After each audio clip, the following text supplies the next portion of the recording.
A striking revelation has recently emerged from a figure long associated with the Vatican. The report comes from Austin Ivray, a well-known biographer who has closely followed the life and ministry of Jorge Mario Bergoglio, the man who would eventually become the Bishop of Rome. Ivray is known for his detailed portrayals and deep familiarity with the subject, offering insights that have often shaped public understanding. In earlier works, particularly the first edition of his book titled The Great Reformer, Ivray included chapters that delved into the former archbishop's connection with the Argentine military government during a turbulent period in history.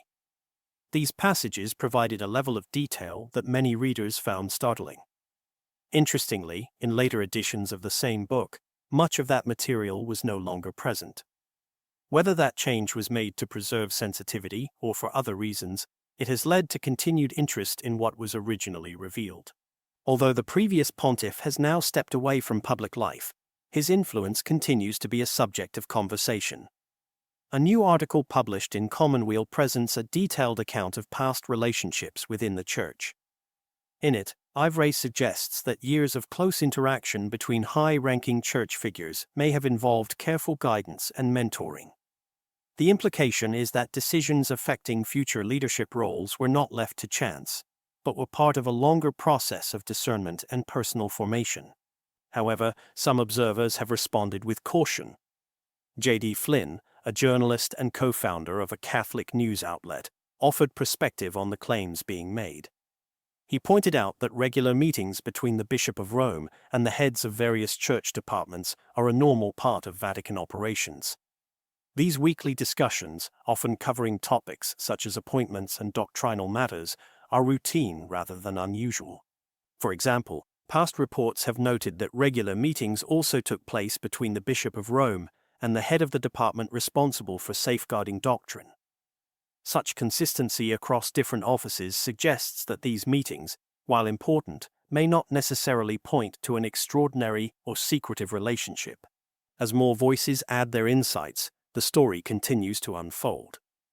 What remains is a broader reflection on how church leadership develops over time and how historical narratives are shaped by those who document them. The claims being presented by Austin Ivray go far beyond ordinary observation.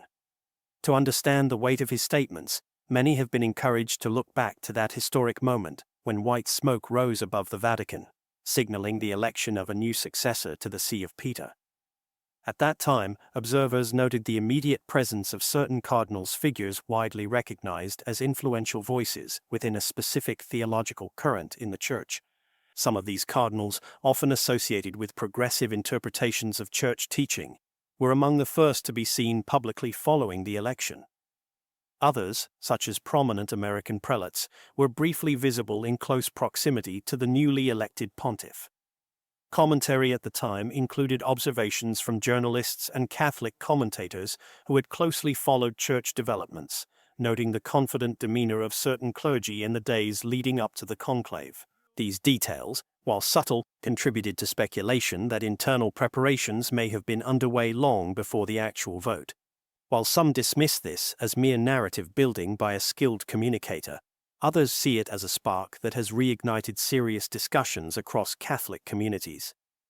The conversation centers not only on the identity of the new spiritual leader, but also on the direction the Church may continue to take in light of recent developments. According to the article, following the passing of the previous pontiff, the cardinals came together and chose a successor from the Americas. This move was described as a confirmation that the changes introduced in recent decades were not temporary shifts, but rather enduring developments. The article emphasized that the cultural and spiritual richness of Latin America remains a vital resource for the universal Church. The newly elected pontiff was described as someone with deep missionary roots, shaped by decades of service in South America. Though born in the United States, he had spent significant time in Peru as both a missionary and a bishop. His election, the article suggests, symbolizes a continuation of spiritual and cultural priorities that have grown increasingly central to the Church's global mission. Observers noted how quickly he rose through the ranks during the conclave. Despite speculation favoring more familiar names within the Roman Curia, he emerged as a unifying figure, securing the necessary support in just 4 ballots. His path to election was seen by some as unexpected, even surpassing seasoned candidates within Vatican leadership circles. Those who participated in the election described a sense of harmony during the conclave proceedings. Reflections shared afterward spoke of prayerful discernment, a spirit of fraternity, and a peaceful environment within the Sistine Chapel. Freed from the distractions of the outside world, the cardinals reportedly experienced a clarity that helped guide them toward the individual they believed was chosen by divine providence.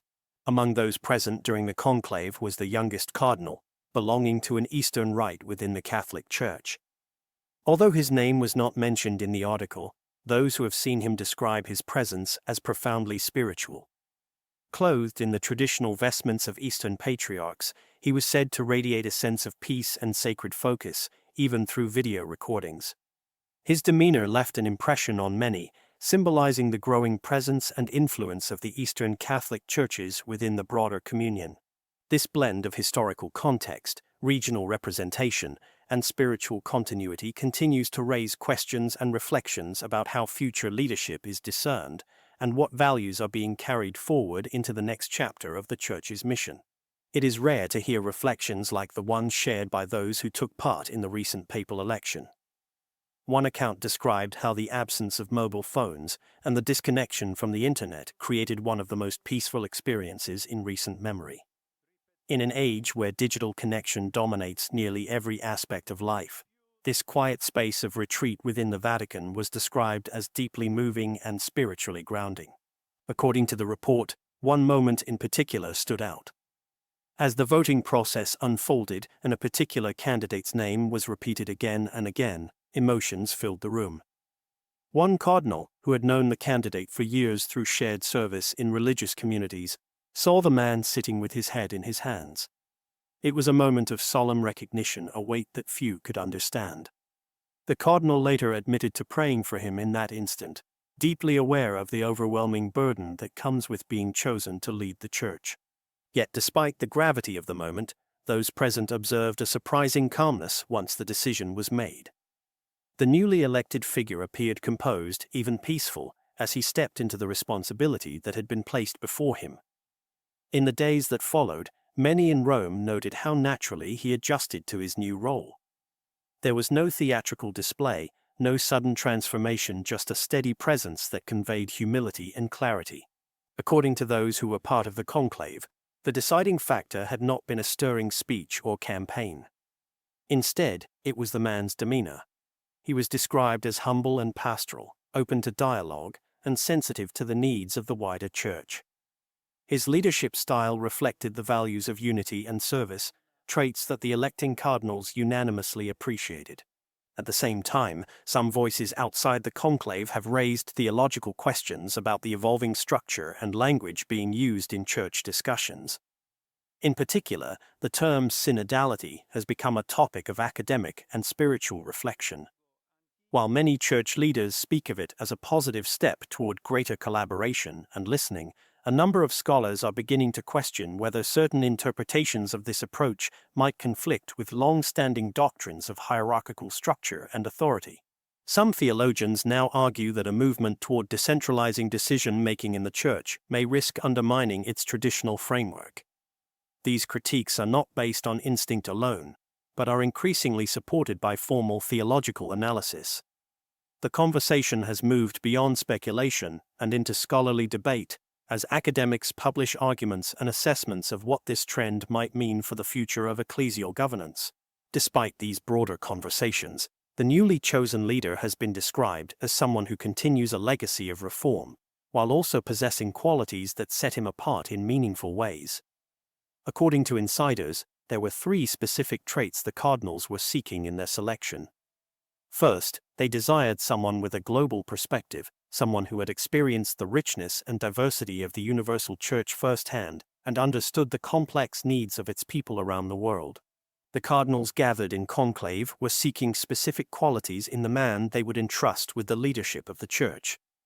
First, as already noted, they looked for someone with a global outlook, someone who understood the universal Church in both its cultural richness and its diverse pastoral needs. Second, They sought a figure capable of bringing peace, not only to a world marked by division, but also to the internal tensions that have long existed within the Church itself. The third quality they identified was equally important. They hoped to find someone who could lead firmly, yet in a way that was more collaborative than what had been seen in the past. The term used to describe this vision was collegiality. Within a church context, collegiality refers to a leadership style that invites greater cooperation and unity among bishops, rather than emphasizing a top-down structure of governance. This concept of shared responsibility among bishops has been a topic of discussion for many decades. It featured prominently during the Second Vatican Council, when efforts were made to explore how bishops could play a more active and balanced role alongside the office of the Pope. Although proposals to significantly decentralize authority were ultimately tempered during that time, the discussion never entirely disappeared. Many within the Church have continued to call for a model that emphasizes joint discernment and shared leadership, while others remain cautious about the potential implications for the integrity and unity of Church teaching. As the cardinals continued their discernment, one individual began to stand out. He seemed to embody the very traits they were seeking.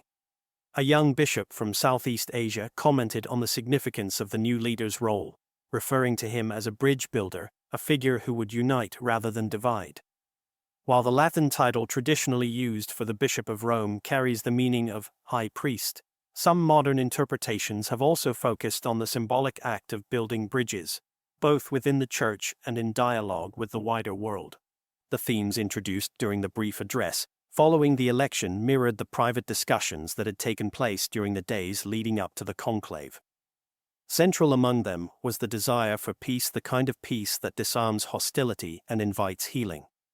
In his first Mass with the cardinals, the new leader spoke about the mission of the Church in a world that often marginalizes or misunderstands the message of the gospel. He highlighted the responsibility entrusted to those who follow in the footsteps of the Apostle Peter, emphasizing the call to bear witness with courage and humility. Years earlier, the newly elected pontiff had not expected to become a bishop at all. At the time, he had been serving in Peru and thought he would remain there. When he was later called to Rome to take on greater responsibility, he accepted out of a deep sense of obedience and mission. In interviews, he described this transition as an opportunity to live out a new dimension of service, always responding with a spirit of willingness when called upon. He was eventually appointed to oversee the department within the Vatican responsible for the selection of bishops. As prefect of that office, his role involved evaluating candidates and presenting recommendations to the Pope for final approval. Given the sheer number of dioceses around the world and the frequency of retirements, this responsibility was both significant and time-consuming. It was his task to ensure that each new appointment would meet the pastoral and spiritual needs of the communities they would serve. Observers have noted that many recent trends in episcopal appointments reflect a particular pastoral emphasis. While it would be inaccurate to attribute every decision solely to the prefect, his influence within the process was undeniable. As someone entrusted with reviewing candidates from every corner of the world, he helped shape the future of church leadership during a critical time. In matters of leadership, final responsibility always rests with the one at the top. While decisions made in church governance often involve many layers of consultation and collaboration, it is ultimately the successor of Peter who must approve or reject major appointments. Some observers have speculated that certain decisions regarding episcopal nominations may have followed specific instructions from above, perhaps shaped by a particular set of criteria intended to guide the future direction of the Church. Whether this was the case remains uncertain, but it continues to be a subject of careful reflection. When the newly elected pontiff was formally asked if he accepted his election, his response was reportedly immediate and resolute. Those present described it as a bold and wholehearted affirmation. In the homily that followed the next day, the new spiritual leader spoke about the journey of Peter, who had been led in chains to the very city where he would lay down his life. This path, marked by surrender and sacrifice, was presented as a model for all who are entrusted with authority in the Church. In his reflection, the message was clear: those called to serve must be willing to diminish, so that Christ may be glorified. The heart of ministry lies not in self-exaltation, but in humility, in becoming small enough to let the light of Christ shine through. This spiritual posture, he explained, is not optional for leaders. It is essential. Questions have since been raised about whether the way had been prepared in advance for his election. One narrative suggests that the former pontiff may have intentionally guided his eventual successor toward this role. Some had speculated for years that such a plan was in motion, though any intentions remained closely guarded. These ideas resurfaced as details emerged about the years leading up to the most recent conclave. Reports indicate that after relocating to Rome in 2023 to lead one of the most important departments in the Vatican, the newly appointed prefect began holding regular Saturday morning meetings with the then reigning pontiff. These meetings took place at the residence of the Bishop of Rome and were said to focus on the appointment of bishops around the world. However, some suggest that these discussions may have gone beyond administrative matters. They may have included deeper conversations about the future vision of the Church itself. It is also noted that this same figure played a central role in managing delicate discussions with church leaders from Germany during a controversial period of reform proposals. His reputation for diplomacy and his ability to find common ground reportedly earned him considerable trust. Over time, he became known not just as a reliable administrator, but as a collaborator whose approach to unity and discernment resonated with the highest levels of church leadership. One prominent Vatican official, responsible for liturgical matters, reportedly told the biographer behind the recent article that among all collaborators in recent years, none were closer to the former pontiff than this particular individual. This statement has sparked considerable attention and debate. Some have attempted to downplay the significance of their frequent meetings, suggesting they were simply routine consultations related to church governance. However, others have countered that such regular and extended conversations would naturally encompass broader theological and pastoral themes. At the center of this discussion is the question of vision. When a leader entrusts another with key responsibilities and spends time in dialogue about the future of the Church, it may signal more than administrative convenience. It may reflect a deeper sense of alignment, a shared understanding of what the Church is called to be in the modern world. This possibility, though still open to interpretation, has stirred conversations both inside and outside ecclesial circles. Whether this relationship was part of a long-term plan or simply a case of trust growing over time, its impact on the Church's direction is now part of the historical record being examined by faithful observers across the globe. Spending extended time in regular conversation with a spiritual leader can shape a person in profound ways. The weekly meetings between the future church leader and his predecessor became a space not only for administrative matters, but also for deeper spiritual formation. He would later reflect on how those sessions were marked by a strong sense of discernment and a powerful emphasis on divine mercy. One moment that stood out involved a discussion about a sensitive issue within the clergy. During this meeting, the older leader left the room and returned holding a centuries-old image from a Gothic cathedral in France. The artwork depicted a surprising scene, one showing Judas, the betrayer of Christ, at the moment of his death, being held in the arms of Jesus. It was a startling visual meditation, and the question was posed: could God's mercy extend even to someone like Judas? This reflection left a lasting impression. The message being communicated was not about excusing sin, but about confronting the radical depths of God's mercy, even toward those whom the world might believe are beyond forgiveness. It was a challenge to live out the gospel in a way that offers healing, not judgment. In later talks, the future leader described how this vision of mercy could easily be misunderstood or criticized, especially in a world so quick to condemn. But he believed that ministers of the Church must be capable of embodying and offering that same mercy, again and again. In the early part of the following year, as the health of the reigning pontiff declined, a subtle yet significant gesture was made. The American cardinal's status within the College of Cardinals was quietly elevated.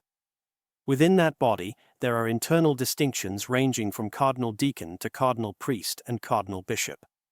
The rank of cardinal bishop is the highest among them, carrying additional respect and authority, though not always widely discussed outside of Vatican circles.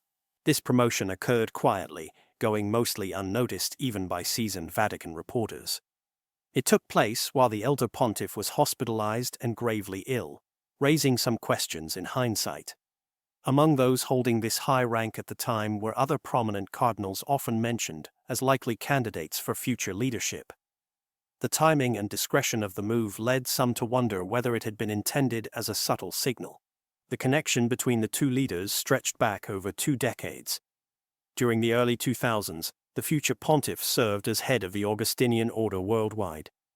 His responsibilities took him across the globe, spending part of each year visiting friars in various regions: Africa, Asia, the Near East, and the Americas. It was a time of intense travel and cross-cultural experience, a preparation that few could have anticipated would be so significant in later years. Among his many stops was Argentina, where the Augustinian order had a small but active presence. It was during these visits that he met with a local archbishop, then well known for his work in a major South American city. Their paths often crossed due to overlapping concerns, and a working relationship developed between them. Both had risen to leadership roles within their religious communities at relatively young ages, and both shared a strong commitment to service and formation. One anecdote from that time reflects the occasional tension that can arise even among committed collaborators. On one visit, the archbishop requested that a particular friar from the Augustinian order be assigned to a local project. However, the request was declined, as the friar had already been designated for other work. It later came to light that the archbishop had been deeply disappointed by this decision. Years later, when that same archbishop was elevated to the highest office in the church, the former head of the Augustinians, now nearing the end of his term, joked with fellow friars that he could finally rest easy. It was a light-hearted remark, but it reflected the long and sometimes complex history between two individuals whose paths would continue to intersect in ways neither of them could have foreseen. At one point in time, it seemed unlikely that this future church leader would ever be elevated to the role of bishop. But that perception began to shift following a significant encounter. After celebrating Mass at the opening of a major assembly of the Augustinian order, the Bishop of Rome expressed heartfelt gratitude to him for his efforts in resolving a complex issue in the city. In a remark that seemed casual yet intentional, he told him, "You can relax for now," hinting at a future call to service. Not long after, while the Augustinian was back in his hometown, he was appointed as apostolic administrator of a diocese in northern Peru. A year later, he became its bishop, an appointment that required him to hold Peruvian citizenship. The region he was assigned to included cities such as Chiclayo, Trujillo, and surrounding areas, places where he had previously served as a missionary, canon lawyer, formator of friars, and parish priest during his earlier years. For more than 3 decades, the local diocese had been led in a specific direction under the guidance of bishops from a traditional movement. When the new bishop arrived, he quietly brought a shift in vision, gradually introducing pastoral approaches inspired by the teachings of the Second Vatican Council. His leadership sought to reflect a renewed model of church, one that emphasized participation, listening, and community building. Later, during a gathering of cardinals, the newly elected church leader referenced 6 guiding principles drawn from a major pastoral document issued in the early 2010s. These principles, he said, would shape the mission of his leadership. The first principle was the centrality of Christ and the proclamation of the gospel. Sharing the faith, he said, must begin by witnessing to the beauty and joy of encountering Jesus personally. It is not merely about ideas, but about a lived faith that radiates outward. The second principle involved a missionary renewal of the Christian community. The church, he emphasized, must go out and serve others, especially through concrete acts of mercy that reveal the love of Christ. The third point was a call for greater collaboration within the church. This included a shared sense of responsibility among its leaders and members, a reflection of the collective mission entrusted to the entire people of God. This approach was connected to the broader vision that emerged from the discussions during the Second Vatican Council. The fourth principle highlighted the importance of listening to the faithful. The voice of the people of God, shaped by tradition and local culture, was to be taken seriously. The church, he said, must value the wisdom of its members in discerning how to serve most faithfully. The fifth was a commitment to the poor and the marginalized. care for those in need was not optional but central to the mission of the Church. He called for concrete expressions of love and solidarity, especially toward those who suffer most. The sixth and final point was a commitment to dialogue with the modern world. Rather than retreating from cultural challenges, the Church was to engage them with courage and trust. The goal was not confrontation but transformation, bringing the message of hope to contemporary realities. His homilies were often brief yet impactful.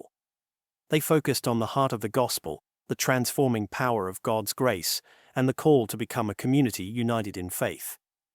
One recurring theme was the idea of the Church as a people of family called to live and love together under God's care. After a decade of service in the Peruvian diocese of Chiclayo, a strong foundation of lay formation had taken root. Local communities were not only growing spiritually, but were increasingly led by well-trained laypeople. According to his successor, a fellow member of the same religious order, these training programs drew heavily from the Church's recent social teachings. Educational content was shaped by modern documents that emphasized care for creation, human fraternity, and global solidarity. These themes sparked mixed reactions in some circles. While some praised the focus on ecology and social cohesion, others raised concerns about aligning too closely with international frameworks that may diverge from traditional Christian teachings. Nonetheless, the emphasis remained on pastoral care, justice, and outreach to the most vulnerable. In 2018, the bishop was elected vice president of the National Episcopal Conference. At the time, the Church in Peru was still grappling with serious challenges, including public scandals, questions of accountability, and internal divisions within influential Catholic movements. One such group, founded in the 1970s with a mission to counter theological trends perceived as too political, had become a prominent force in the country's church life. Over time, however, serious allegations emerged against some of its members. An investigative book published in 2015 revealed disturbing testimonies involving abuse and manipulation. While these stories had yet to be fully substantiated in court, the effect was significant. The book sparked a national conversation and led to a deeper examination of institutional power structures within the Church. As the scandal grew, some bishops and church authorities hesitated to act, while others quietly distanced themselves from the controversy. A few church leaders took public steps to support the victims and affirmed the credibility of the investigations. Among them were members of the Episcopal Conference and representatives from the Vatican. Over the course of several years, efforts were made to bring about accountability and reform. The eventual outcome included disciplinary measures and institutional restructuring. As the Peruvian bishop transitioned to his new role in Rome overseeing episcopal appointments, he became involved in addressing the remaining concerns surrounding the organization in question. In 2024, formal steps were taken to suppress the group. Multiple leaders were removed from their positions, and further disciplinary actions followed. Around the same time, media outlets, particularly those with a strong editorial stance, began circulating claims against the bishop. These included allegations that he had mishandled cases in both Peru and abroad. The local diocese responded swiftly, asserting that all proper protocols had been followed in accordance with church guidelines. These claims were reviewed by higher church authorities, who likewise dismissed them as unfounded. In the days following his election, the new church leader addressed the press. In his remarks, he affirmed the importance of freedom of expression and spoke in support of journalists who risk their lives to report the truth. As he greeted members of the media, he posed for a photo with a journalist who had played a key role in uncovering abuse cases and advocating for victims.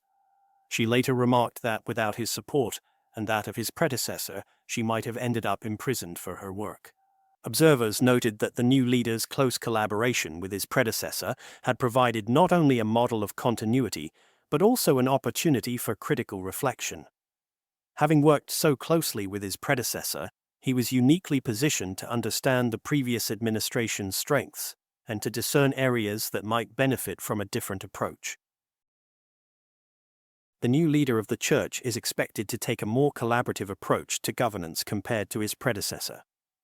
Whether this will prove beneficial remains to be seen. What is clear, however, is that he plans to continue implementing structural changes envisioned in recent years, many of which remain incomplete. These reforms emphasize shared leadership, broader participation in decision-making, and a greater role for bishops and local communities. Part of this ongoing transformation includes greater involvement of laypeople in church life. Over the past 2 years, church leaders have increasingly supported the idea of lay members taking on administrative and even pastoral roles, especially in response to the shortage of priestly vocations. This includes managing diocesan functions and supporting parish life where ordained clergy are not available. The goal is to ensure that the Church remains present and active in communities despite current challenges. In his early days as pontiff, the new leader has already made personal decisions reflecting a more contemporary style. He has chosen his own residence and attire, opting for simplicity over formality. He is also significantly younger than his recent predecessors, speaks fluent English, and is comfortable with modern communication tools. Despite these personal differences, he has expressed a desire to continue building upon the vision of a more synodal church, one that listens, walks together, and remains open to renewal. This vision has generated considerable discussion online. Some have interpreted his remarks as a clear continuation of previous reforms, while others have expressed concern about the direction of future governance. A prominent biographer, closely associated with past pontificates, publicly described this new leader as someone prepared and shaped by years of collaboration. That perspective stirred both interest and skepticism, especially among those seeking stronger distinctions between administrations. Several church figures have responded to the news with caution. One bishop commented that the Church does not need symbolic gestures alone, but a shepherd willing to lay down his life for the faith. He called for leadership rooted in sacrificial love and fidelity to the teachings passed down through the centuries. Another voice, a well-known advocate for accountability within the Church, also offered reflections. This priest has spent years speaking out on the importance of protecting the vulnerable and reforming clerical structures. He compared the new pontiff's rise to earlier cases where church leaders were tested under pressure before being given broader authority. In recalling the situation in a European country that experienced a wave of painful revelations in the early 2000s, the priest recounted how a bishop was brought in from a diplomatic post to lead a major archdiocese. Chosen for his clean record and lack of prior entanglements, the bishop uncovered troubling evidence about past abuses and handed over tens of thousands of documents to civil authorities. Though his decision was praised by many, it also triggered a major crisis of faith within the local population, as many people left the church in the wake of those revelations. The priest noted that while transparency was necessary, such exposure came at a cost. The Vatican at the time had not anticipated such a public reckoning, and the bishop was never promoted to cardinal despite leading the country's most prominent archdiocese. Returning to the present, the same priest offered his assessment of the new pontiff. While some other church leaders have faced criticism over the years for mishandling sensitive cases, this new leader has not been associated with such scandals. Still, the priest suggested that before anyone is elevated to such a significant position, they must undergo a test of integrity and leadership under real conditions. His view was that the former prefect's role overseeing the appointment of bishops was exactly that kind of test. By placing him in such a key administrative position before his election, the church leadership could assess his ability to govern with prudence, accountability, and faithfulness. The future will reveal how he applies these experiences in guiding the global church through its next chapter. In recent years, discussions surrounding leadership transitions in the church have often stirred strong emotions, particularly when they involve questions of episcopal appointments, doctrinal direction, and the legacy of past decisions. Among the most debated subjects is how the Church addresses past failures in leadership and the direction it chooses to take when promoting new leaders. Observers have pointed out that certain appointments have raised concern not necessarily due to individual merit, but because of broader patterns that reflect a shift in the Church's administrative style. Some worry that candidates who had previously been involved in difficult or controversial diocesan decisions were later placed in high-profile roles, while others, known for more traditional or outspoken views, were quietly removed or sidelined. One example frequently cited involves the removal of a bishop known for his vocal stance on certain moral and pastoral issues. Though his diocese had flourished under his leadership, and no clear misconduct had been substantiated, the visitation process led to his departure. Critics questioned whether the move was more about silencing dissent than addressing actual mismanagement. Others argued that the process was valid and reflected the Church's internal need for consistency. The wider debate touches on a growing tension within the global Church: how to balance justice and mercy, tradition and reform, transparency and stability. While many believe that progress requires confronting past failings, others worry that the methods being used are undermining trust, especially when faithful clergy feel punished for defending long-held teachings. This concern deepens when church leaders express public admiration for past figures whose theological frameworks have drawn debate. Some of these frameworks, such as the so-called consistent ethic of life, have sought to create a unified approach to moral issues by connecting a wide range of concerns from the sanctity of life to environmental stewardship and social justice. While this approach has appealed to many for its holistic view, others argue that it risks blurring essential distinctions between core moral teachings and prudential matters. One such doctrinal tension emerged when the Catechism of the Catholic Church was revised to state that certain forms of punishment were now considered inadmissible due to a renewed understanding of human dignity. While this change was welcomed by many, others viewed it as a break from previous church teachings that had long permitted such practices under strict conditions. The revision raised questions about continuity, the role of development in doctrine, and the authority by which such teachings evolve. Whether these recent developments represent a genuine evolution of church governance or a departure from long-established tradition is a matter still being discerned. What remains essential is that every leader, every decision, and every reform be guided not by personal legacy or public opinion, but by fidelity to the gospel, the deposit of faith, and the pastoral care of the people of God. As the Church continues to navigate an increasingly complex world, its leadership is once again being called to discernment, courage, and unity. The early decisions and tone set by the new pontiff have prompted both anticipation and analysis. Some see signs of continuity, echoing previous priorities around pastoral outreach, ecclesial reform, and global engagement. Others are watching for possible divergence, whether in governance, theology, or emphasis. Across the globe, Catholics are not merely observers of these developments, they are participants.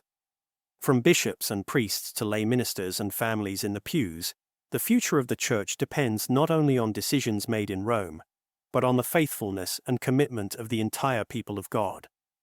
The path forward will require cooperation, listening, and above all, trust in the Spirit that has guided the Church through every age of history. The future of the Church will not be determined solely by documents or decisions, but by the depth of love with which its members follow Christ. That love, when lived authentically, has the power to renew parishes, inspire vocations, and heal divisions. It reminds us that leadership is not about status or strategy, it is about service. True authority in the Church has always been rooted in humility, sacrifice, and fidelity to Christ. As this new chapter unfolds, the faithful are invited to pray not for outcomes of their choosing, but for the courage to remain faithful regardless of the season. To pray for wisdom among those entrusted with governance. And above all, to pray for unity not built on uniformity, but on the shared foundation of Christ, the cornerstone. In the end, leadership in the Church is never just about titles or appointments. It is about bearing the weight of responsibility with grace. It is about guiding the faithful not with power, but with compassion. And it is about standing firm in truth, even when the path ahead is uncertain. We do not know every detail of what lies ahead, but we do know this. The Church does not belong to any single generation or ideology. It belongs to Christ, and He has not abandoned it. Through every change, through every controversy, through every moment of silence and struggle, He remains.